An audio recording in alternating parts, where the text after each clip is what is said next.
வணக்கம் நண்பர்களே. இன்னைக்கு நம்ம பேச போகிற விஷயம் ஒரு செய்தியாக கடந்து போக வேண்டியது இல்லை.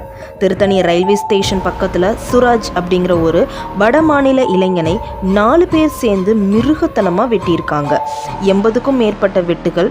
ஒரு மனுஷன் இன்னொரு மனுஷன் மேலே இவ்வளவு வன்மத்தை காட்ட முடியுமா?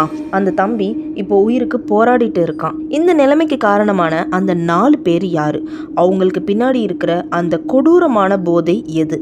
இதையெல்லாம் நாம இன்னைக்கு தட்டி கேட்க வேண்டிய இடத்துல இருக்கோம். இந்த குற்றத்துக்கு பின்னால இருக்கிறது கஞ்சா போதை. இன்னைக்கு ஸ்கூல் படிக்கிற பசங்களுக்கு கூட கஞ்சா ரொம்ப சுலபமா கிடைக்குதுன்னு சொல்றாங்க.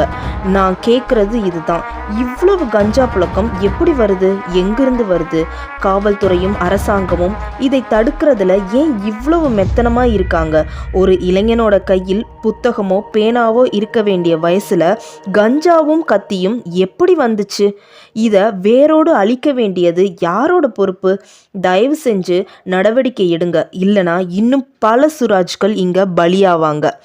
இன்னொரு முக்கியமான விஷயம் ரீல்ஸ் மோகம். சமூக வலைதளங்களில் கெத்தாக தெரியணும், ரவுடி மாதிரி காட்டிக்கணுங்கிற அந்த மாதிரியான ஒரு அற்ப ஆசைக்காக ஒரு உயிரை பறிக்க துணிகிற அளவுக்கு இந்த பசங்க போயிருக்காங்க.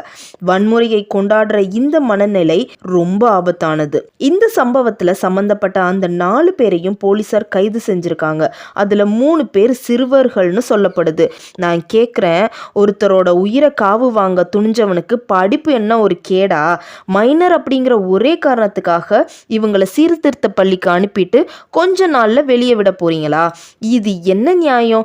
இவங்க செஞ்சது சாதாரண தப்பு இல்லை, இது ஒரு கொலை முயற்சி. இவங்களுக்கு கடுமையான தண்டனை கிடைச்சா மட்டும்தான் இனிமேல் எவனும் கத்தியை கையில எடுக்க பயப்படுவான். இந்த அநியாயத்தை நாம சும்மா வேடிக்கை பார்க்க கூடாது. கஞ்சா விற்பனையாளர்களை ஒடுக்கணும். குற்றவாளிகளுக்கு பாரபட்சம் இல்லாம தண்டனை கிடைக்கணும். அதிகாரிகள் பதில் சொல்லியே ஆகணும். இன்னும் எத்தனை உயிர்கள் போனா நீங்க விழிப்பீங்க? கஞ்சா இல்லாத தமிழகத்தை எப்போ உருவாக்குவீங்க? இந்த வீடியோவை ஷேர் பண்ணுங்க. இந்த சத்தம் அதிகாரிகளோட காதுல விழற வரைக்கும் நாம கேட்போம். நன்றி.